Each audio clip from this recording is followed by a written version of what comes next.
Kita lanjutin ke ini ya, saya. Tadi kan Pak Heru kan bahas yang pasal 6 ya. Saya masih di pasal 6 juga gitu. Kalau sudah perhatiin ini kan cerita panggilan Nabi ya. Biasanya kan ditaruh di dalam pasal-pasal satu gitu kan ya. Maksudnya awal kan ya. Karena Yesaya dipanggil. Terus setelah itu baru ada jalan cerita dan sebagainya. Pertanyaannya kenapa di sini ditaruh di dalam pasal 6? Maksudnya kita mesti tahu juga sih ayat 1, pasal 1, 2, 3, 4. Nah itu apa sih sebetulnya itu? Pasal 1 ya. Wickedness of Judah. Degenerate city. Pasal 2, the future house of God. Judgment pronounced on arrogance dan seterusnya. Intinya pasal-pasal pertama itu bicara tentang apa? Ya tentang dosa manusia dan penghakiman ya gitu ya. Tentang penghakiman kan ya. Lalu terus kemudian pasal 6 baru bicara tentang panggilannya Yesaya. Dia mendapat visi dan terutama kalau saudara perhatikan di situ ini ya, Pak, ada hardening motif ya. Itu motif mengeraskan hati yaitu ini loh yang ada di dalam ayat 9 ya. Kan setelah Yesaya dipanggil dia jawab, "Here am I, send me." Terus 9, Tuhan bilang, "Go and say to these people, keep listening but do not comprehend, keep looking but do not understand.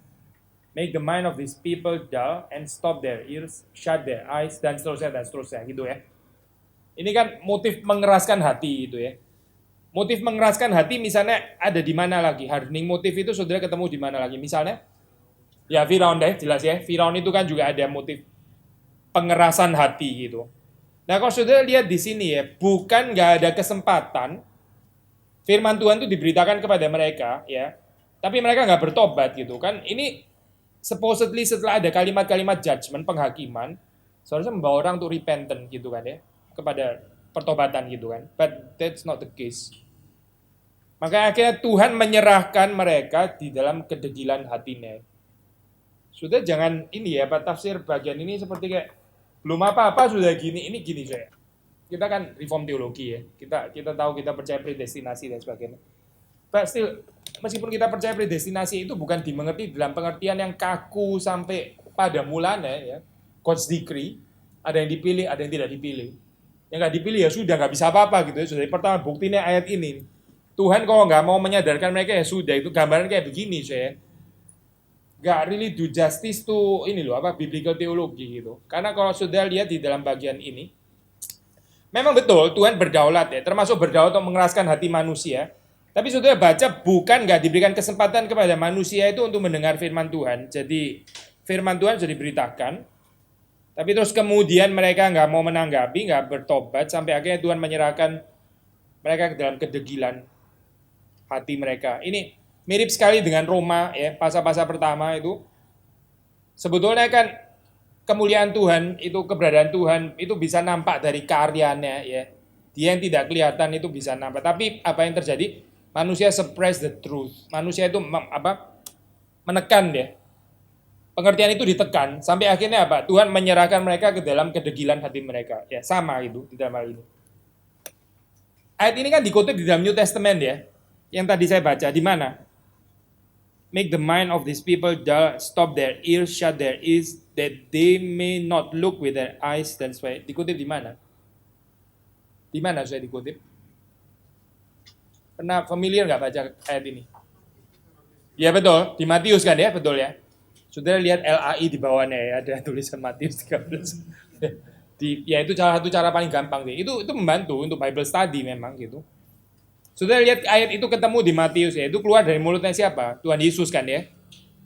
Nah kalau sudah lihat di dalam kehidupan Tuhan Yesus sama ya, yaitu bukan nggak ada kesempatan ya kepada orang-orang yang mengeraskan hati untuk terlebih dahulu mendengar pemberitaan Injil, tapi mereka mengeraskan hati.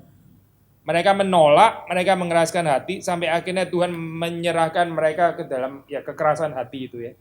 That hardening motive. Jadi bukan out of nowhere, nggak ada apa-apa, tiba-tiba Tuhan mengeraskan hatinya orang kayak begini. Ini gambaran kedaulatan Tuhan kayak begini ya.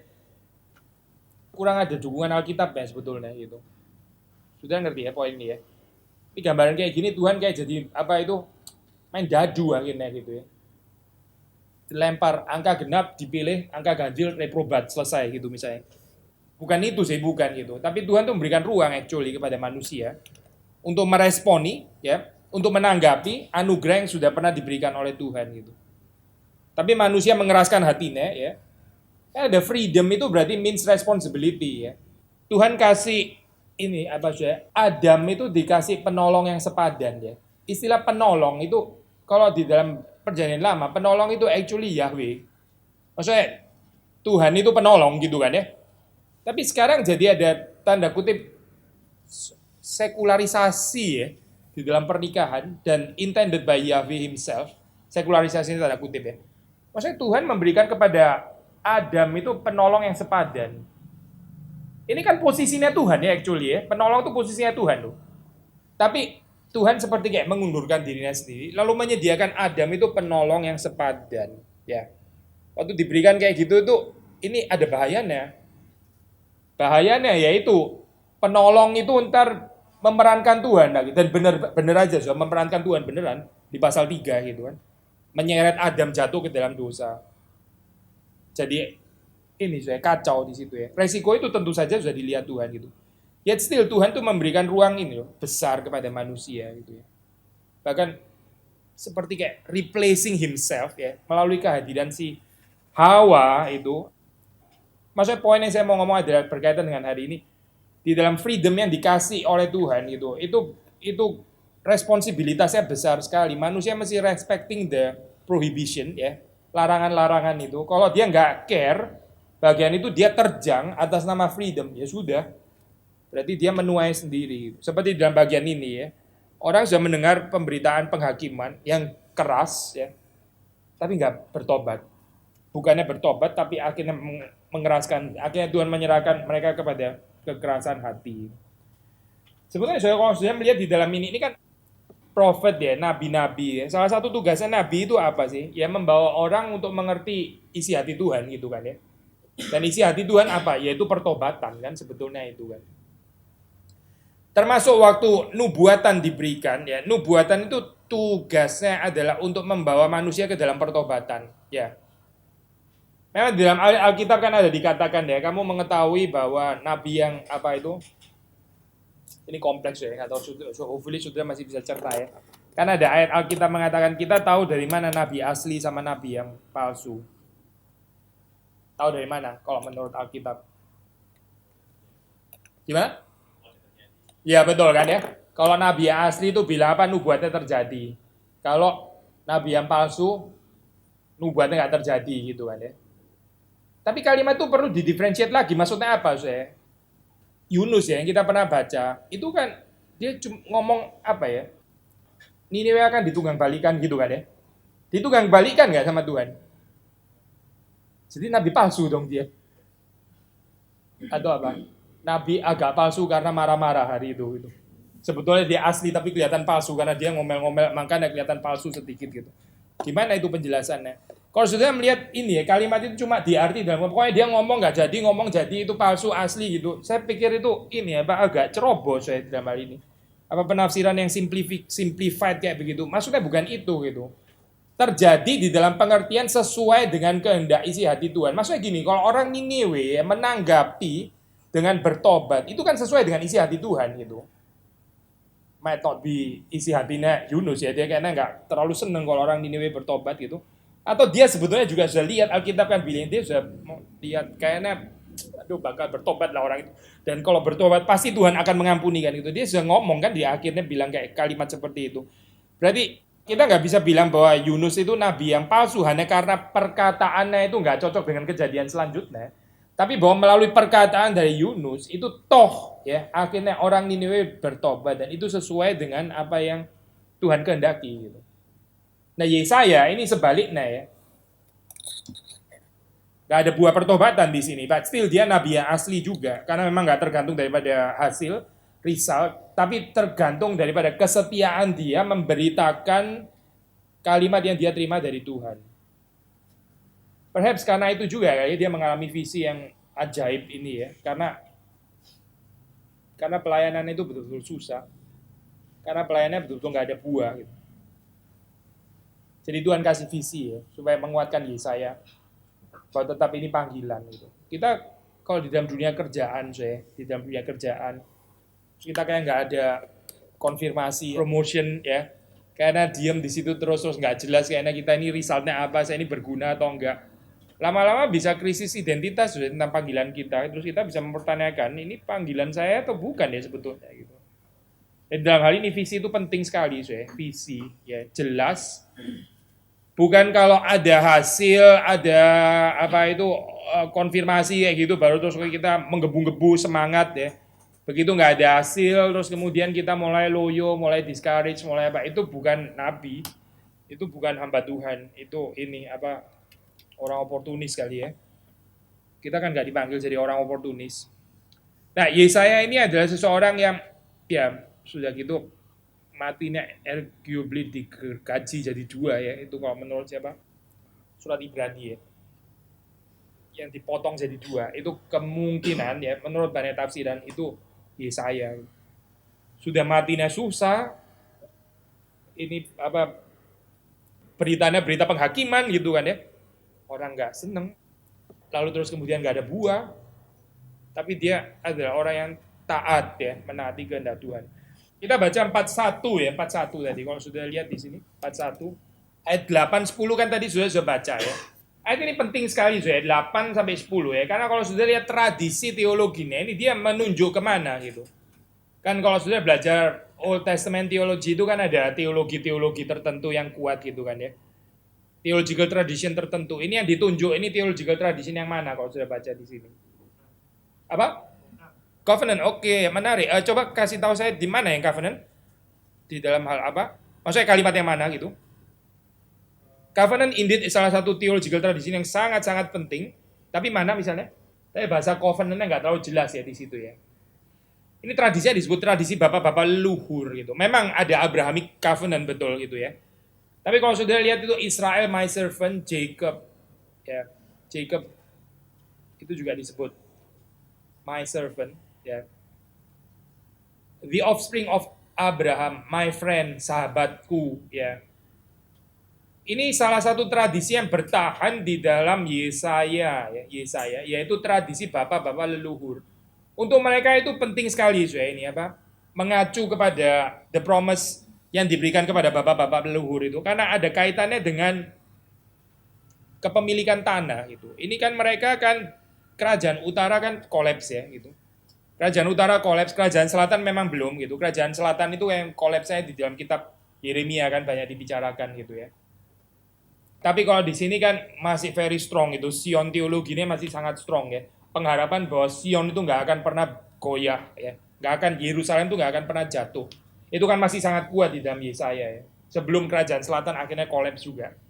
Nah, di dalam gambaran seperti ini ya, exile, Northern Kingdom, kerajaan utara kolaps gitu dalam gambaran. Mereka mengacu kepada janji Allah melalui bapak-bapak leluhur. Ini kalau saudara perhatikan poin ini ya, ini kita juga bisa belajar di dalam our contemporary context. Maksudnya gini saya, nggak semua teologi itu relevan untuk apa kairos tertentu gitu.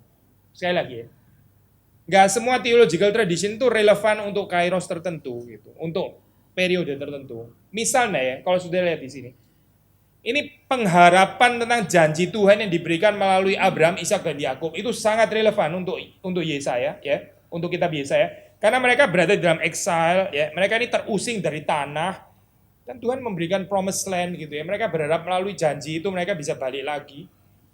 Mereka adalah bangsa pilihan. Jadi di sini Israel mendapati identitasnya melalui cerita bapak-bapak leluhur. Whereas kalau sudah baca tradisi Exodus ya, itu direlativisasi gitu. Dibuang lah kalau mau pakai istilah ini ya. Karena doesn't work di dalam exile gitu. Kitab Exodus itu firman Tuhan loh ya, itu firman Tuhan gitu. Bukan dibuang di dalam pengertian disobek-sobek, terus ini bukan firman Tuhan, bukan itu ya. Tapi bahkan saudara terkejut waktu membaca yang merelativisasi itu bukan Yesaya dan apalagi orang Israel. Yang merelativisasi itu adalah Yahweh sendiri. Yahweh mengatakan bahwa tradisi itu sudah nggak berlaku lagi di sini. Kita baca ayatnya ya. 43 ya, benar 43. Coba saudara baca yang 43 ya. Ayat ya 16 sampai 21 ya. 43 ayat 16-17 itu cerita apa? Iya, cerita tradisi Exodus kan, betul kan ya? Bagaimana Mesir ditenggelamkan, chariot and horse itu definitely menunjuk kepada Mesir gitu kan ya. Maksudnya chariot yang mana lagi kalau bukan itu kan. Nah, terus saudara perhatikan ayat 18-nya bilang apa? Do not remember the former things. What are the former things? Jangan ingat hal-hal yang dahulu kala. Apa itu yang dahulu kala itu apa maksudnya? Apa maksudnya? Apa? Exactly, Exodus ya, chariot and horse itu. Nah, ya. Jadi Tuhan sendiri bilang ya, lu jangan berharap model iman Allah dulu ya. Gua waktu dicatat di Exodus itu sudah nggak berlaku sekarang itu.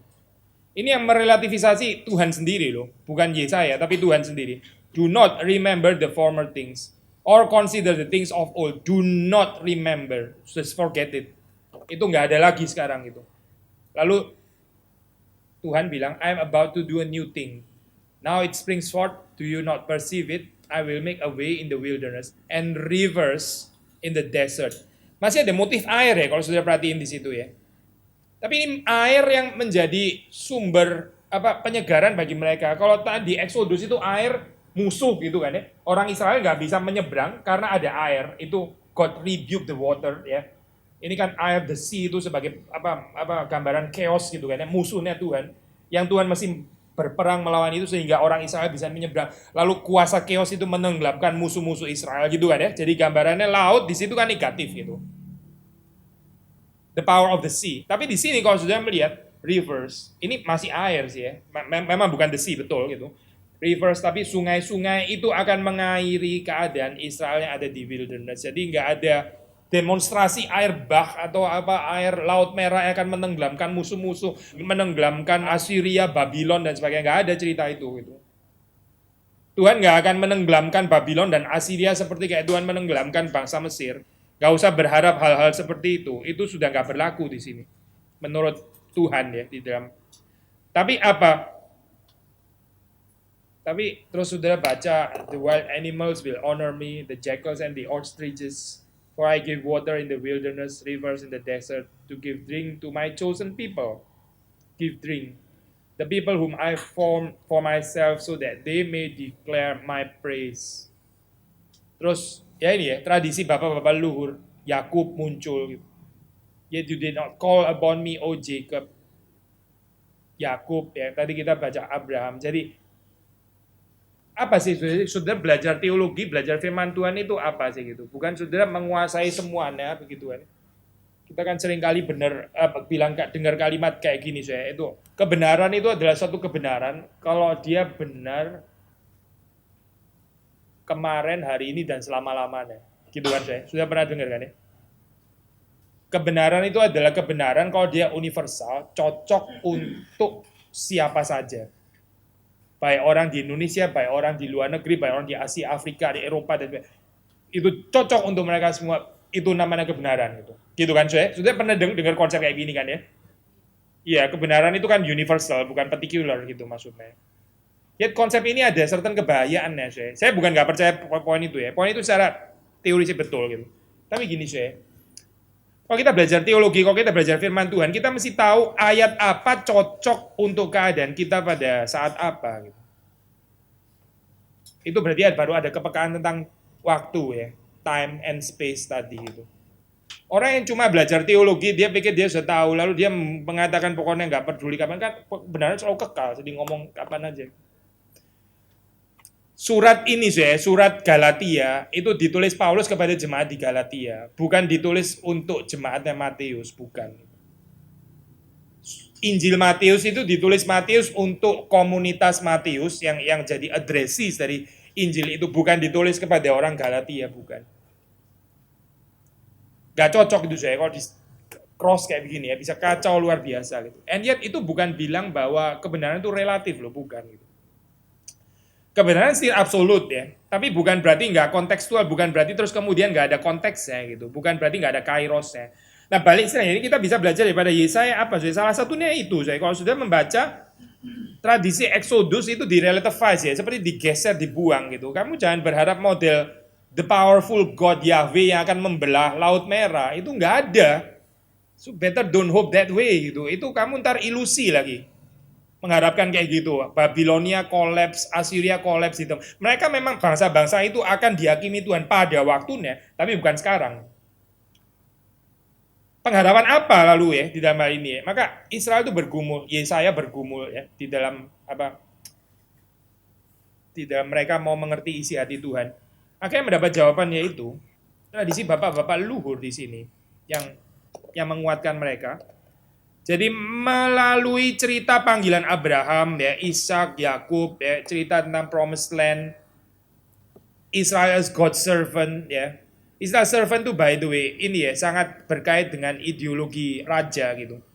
Servant itu berarti ada kingnya gitu kan ya. Israel is my servant, Yahweh is king. Tapi Yahweh is king, lah kita sendiri di exile, gimana ngertiin ini kayak gini gitu kan ya. Sekali lagi ya.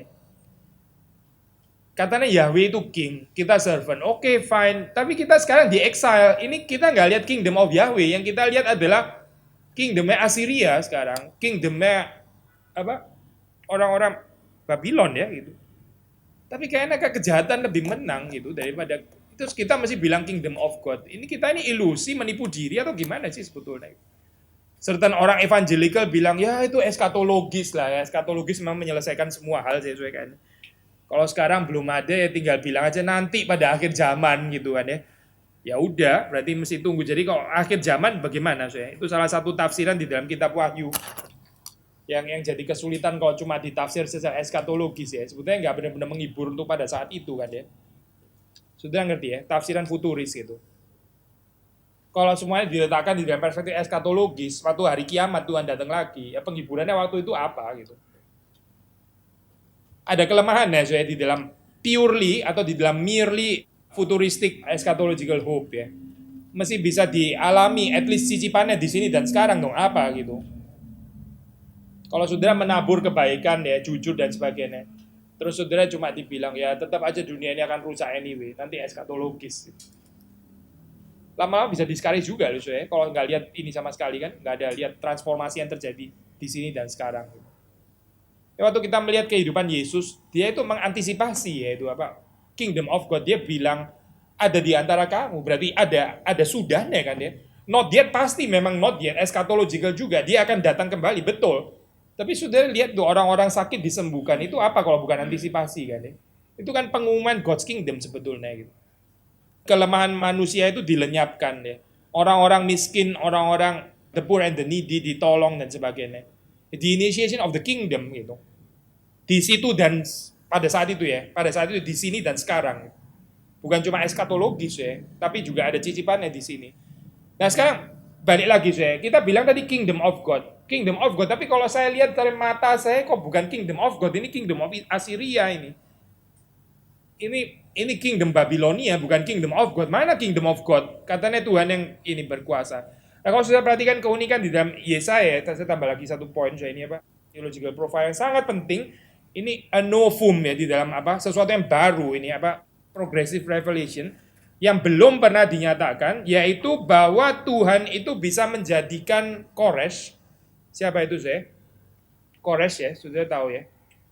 Itu adalah tangan kanannya. Itu adalah orang yang dipakai oleh Tuhan. Coba saudara baca ini ya, 45 ayat 1. Thus says the Lord to his anointed. Itu bahasa aslinya saya. Thus says the Lord to his Messiah. Siapa itu Messiah? Koresh. Siapa Koresh? Orang kafir kan ya? Ini kan aneh sekali loh saya kalimat kayak gini kan ya. It's betul-betul novum saya. Ini nggak pernah muncul kayak begini ya. Mesias kita tahu itu kan digenapi di dalam Kristus gitu kan, eskatologis. Tapi ini Mesiasnya Koresh ya, Koresh, Cyrus. Di dalam bahasa aslinya ya, thus says the Lord to his Messiah, bahasa Ibrani ya. Anointed itu kan Christ, Messiah ya, to his Christ. Tapi siapa Christ-nya? Cyrus. Loh, Cyrus itu siapa gitu loh. Cyrus kan bukan Salomo, Cyrus juga bukan Daud, mending Daud atau Yesaya lah gitu misalnya, lumayan ya, Yesaya yang anointed begitu. Ini raja kafir kan, raja kafir kok bisa jadi Mesias, apa-apaan gitu. Maka saudara melihat di sini ya, Tuhan tuh begitu luas ya, saking luas ya, sampai bisa pakai orang-orang kafir ya, maksudnya non Israel, itu menjadi tangan kanannya.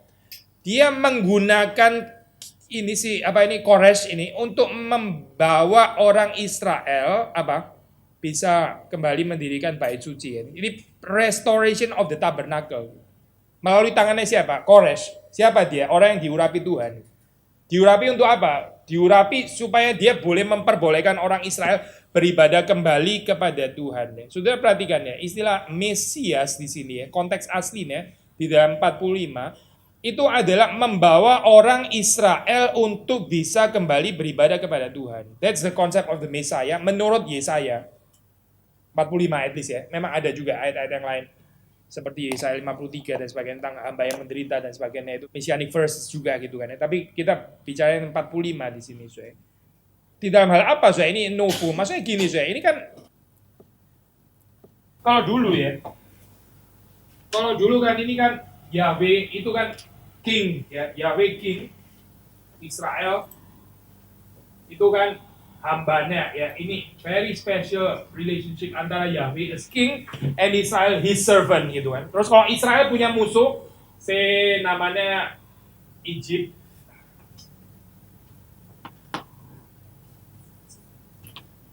Egypt di sana ya. Jadi gimana sih? Ini kan punya Tuhannya juga gitu ya. Kok banyak lah, ada Ra lah, ada apalah, udah banyak banget gitu ya. Sampai nggak hafal saya. Namanya banyak gitu lah pokoknya. Kalau Israel kan simple Yahweh selesai gitu ya. Jadi ini punya gods mereka. Terus bagaimana sih? Kalau sudah baca dalam Exodus gimana? Kan Yahweh is king. Jadi gimana? Pertempuran antara Yahweh and the false gods gitu kan ya. Terus pemenangnya siapa? Ya of course Yahweh lah gitu kan ya. Dan Israel participating in Yahweh's victory. Mesir ditenggelamkan. Gitu kan? Ambil contoh yang lain lagi ya. Filistin misalnya ya. Filistin. Atasnya siapa? Dagon kan ya. Sudah tahu kan ya. Lalu orang Israel pernah kalah sama Filistin gitu kan ya. Kalah loh. Waduh ini kalah orang. Berarti kalah dong, Yahweh kalah sama Dagon. No. Nanti dulu gitu ya. Di dalam cerita itu sudah baca setelah apa itu tabur perjanjian dibawa di dalam kuil Dagon. Dagon yang apa? Yang sujud sama tabur perjanjian gitu kan ya. Israel boleh kalah, Yahweh still king gitu kan ya. Ini sudah agak baru kan daripada model tadi kan ya. Kalau model tadi yang Egypt tadi kan Israel harus menang kan ya. Karena Israel nggak menang berarti Yahweh juga ikut kalah begitu. Ini Israel kalah tapi Yahweh tetap menang. Buktinya ya sujud sama Yahweh. Kalah, oke itu berarti dosanya Israel. Nah sekarang ini lebih baru lagi saya. Sekarang Assyria, Babylon ya dengan dewa mereka. Asyur ya bahasa Indonesia yang ngomongnya. Atau Babylon gitu ya. Maksudnya ini bukan dua bangsa yang sama ya. Ini yang kerajaan, ini yang menghancurkan kerajaan utara, ini yang kerajaan selatan gitu. Later on. Ini kan ada mereka punya dewa mereka juga gitu. Lalu ada Kores, itu siapa? Ini rajanya mereka. Ini kan menang sekarang terhadap Israel. Israel kan jajahan gitu kan ya. Berarti kingnya kan bukan Yahweh. Yahweh bagaimana? Nah, sekarang Yahweh menyatakan his kingship dengan Kores itu tetap hambanya Yahweh. Ini baru saya model kayak gini. Gak pernah ada di dalam Old Testament. Ini baru di dalam kitab Yesaya model kayak gini. Kores yang adalah raja bangsa asing ya, sudah bukan Inggris ya, sekarang sudah Media Persia. Ini bisa menjadi his anointed yang diurapi oleh Yahweh. Kita nggak usah ini ya, ada pertanyaan yang nggak ada gunanya saja. Sebetulnya Kores itu orang pilihan atau enggak sih itu apa? Reform freak yang selalu tanya, nah pilihan, reprobat pilihan dan sebagainya. Ada annoying orang-orang kayak gitu sih.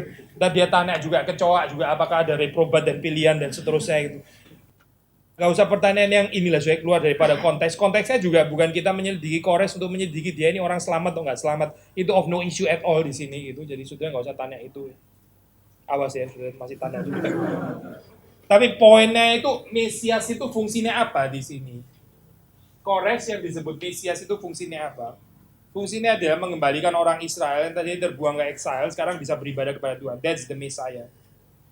Dan sudah melihat penggenapan itu betul-betul terjadi dalam kehidupan Kristus ya. Tipologi Kores Kristus. Of no issue, whether ini percaya atau nggak percaya, pilihan nggak pilihan, of no issue. Nggak terlalu penting juga sih kita membicarakan ini gitu. Tapi yang pasti ya, Kores atau Cyrus itu fungsinya adalah mengembalikan orang Israel yang terbuang dari hadirat Allah, sekarang bisa masuk kembali ke dalam hadirat Allah. That is the function of the Messiah. Dan itu digenapi di dalam kehidupan Kristus ya. Orang boleh percaya Messiah, orang boleh percaya Kristus ya, Christ, but seperti yang kita sudah pernah khotbah di Lukas ya. Kristus yang seperti apa sih yang kita mau itu? Jangan-jangan Kristus yang bukan Alkitab itu. Kita percaya Yesus Kristus ya. Pakai istilahnya sih istilah Alkitab, anointed. Tapi apa sih artinya anointed itu? Gitu. Alkitab bilang apa sih tentang anointed? Yesus di anointed itu untuk apa? As apa? Kalau dari perspektif Calvinis bisa bilang as king, as priest, as prophet gitu misalnya. Tiga-tiganya ada kaitan sama anointment. Lalu kita bicara the kingship of Christ itu apa poinnya? Kita bicara tentang the prophethood of Christ, dengan priesthood of Christ itu apa poinnya? Baru kita bisa bicara benar sih. Kalau kita cuma bicara urapan Mesias, pakai istilah Kristus, Yesus, lalu konsepnya di dalamnya kita isi sendiri, semau kita gitu ya. Seperti ada blank, namanya sih sudah betul. Menurut kamu, Kristus adalah blank, saudara isi sendiri. Pemberi permen gitu misalnya. Pemberi pekerjaan, ya, promotion, pemberi jodoh, dan sebagainya. Terusin aja sudah itu listnya. Itu ada hubungannya nggak sama konsep Alkitab itu? Ada hubungannya nggak sama konsep Alkitab, anointment? Kristus sebagai yang diurapi itu bukan yang dibicarakan di dalam Yesaya 45 misalnya gitu. So, waktu kita baca Alkitab sudah mesti betul-betul menggali ya. Salah satu apa itu proses yang sangat penting harus terjadi dalam learning itu adalah unlearn. Ya. To learn itu bagian yang paling penting dari learn ya. Salah satu yang paling penting itu adalah to unlearn. Tahu nggak saya istilah unlearn? Tahu nggak saya istilah ini? Unlearn. Kayak orang belajar piano ya, dia sudah kadung belajar gitu. Jarinya salah semua, tekniknya gak karu-karuan saya. Saya pernah ketemu satu orang saya main apa ya? Bachwerk variatio. Itu susah loh saya itu apa lagu itu. Tapi dia autodidak saya. Gak terlalu ada tangannya gak karu-karuan saya. Waduh sayang bener ya ini orang belajar kayak begini. Sudah mainnya lumayan tinggi tapi gak karu-karuan fondasinya gitu. Jadi itu kalau benerin gimana ya caranya? Susah banget tuh saya. Itu namanya unlearn gitu ya, unlearn. Jadi mesti dibongkar lagi gitu. Apa yang sudah kadung dipelajari lalu salah ternyata mesti di unlearn sebelum kita masukin konten yang benar ya. Pak Yesaya memberikan kepada kita, saya sudah pernah bahas ini kan, saya konsep apa anointment dalam apa itu seminar tentang Roh Kudus ya, sudah mungkin masih ingat ya. Tentang konsep itu apa? The anointing. Yesaya 61 itu juga Yesaya kan saya, itu tentang anointment, tentang Kristus. Apa di situ yang kita bisa pelajari? Menghibur orang-orang yang apa itu patah hatinya gitu ya, the broken hearted, to comfort, to console, lalu apa bring good news to the apa people in prison, ya orang yang terpenjarakan, to the poor and the needy. Ada bicara tentang righteousness, ada bicara tentang mercy, ya. Maka itu yang kita pelajari tentang Kristus gitu. Jangan bikin konsep Kristus sendiri gitu. Terus karena hanya kita pakai sekedar nama Kristus, saya pikir kita punya iman yang benar gitu. Itu isinya cocok nggak dengan yang diberitakan oleh Alkitab ya. Seperti Luther bilang ya, kita ini kan simul justus et peccator, kita ini righteous sekaligus juga sinful gitu. Saya mau bilang proses unlearn ini seumur hidup, seumur hidup. Selalu ada yang kita perlu unlearn in order to get the apa itu right content ya. Selalu harus unlearn gitu. Karena dunia kita ini juga memuridkan kita. Dunia di mana kita tinggal ini juga melakukan pemuritan. Ada discipleship-nya mereka juga. Dan kita juga belajar somehow dari dunia ini.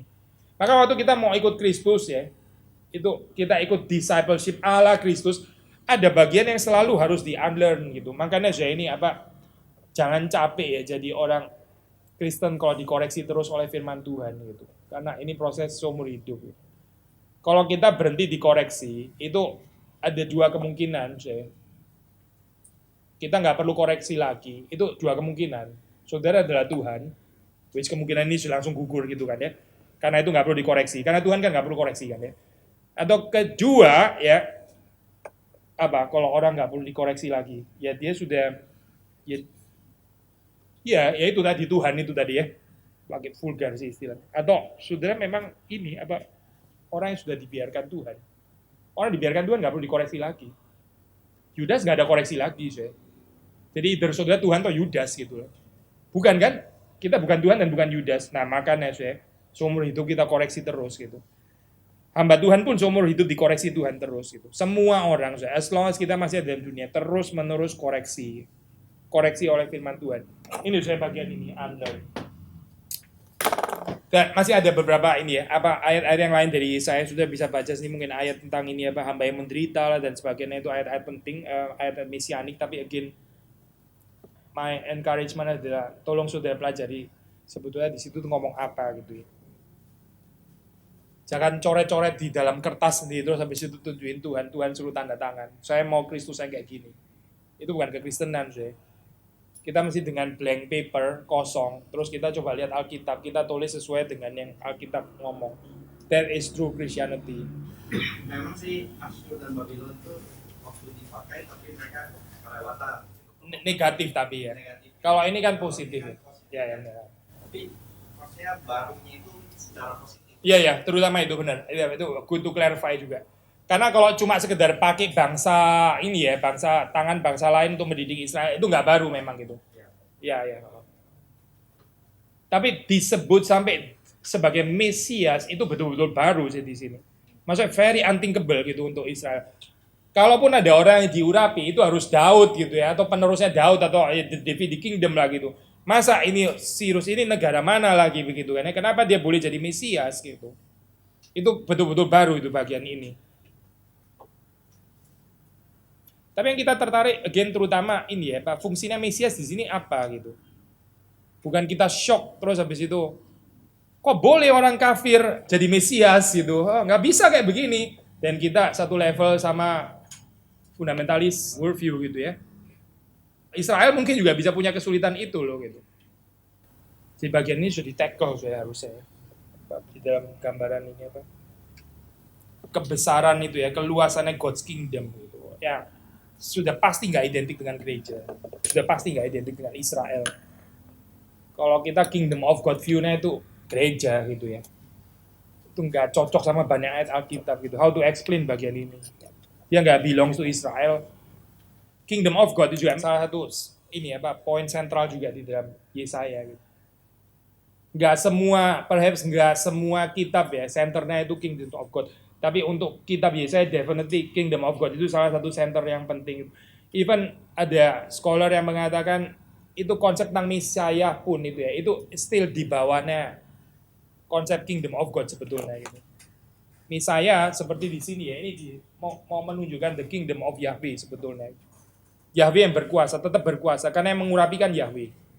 Kalau kita pikir kayak begini saya, ini pandangan kita mesti luas ya, kita appreciate anugerah Tuhan, pekerjaan Tuhan di luar ya. Jangankan di luar GRI saya, sudah pasti ada, di luar Kristen pun masih ada gitu. Seperti di sini, ini kan di luar Israel kan ya. Betul-betul luas itu. Jangankan di luar gereja kita, di luar orang Kristen pun masih ada. Ini nggak bicara keselamatan ya, Gen. Jangan ditarik ke ini, poin keselamatan di situ. Karena ini bukan tentang soteriologi, bukan.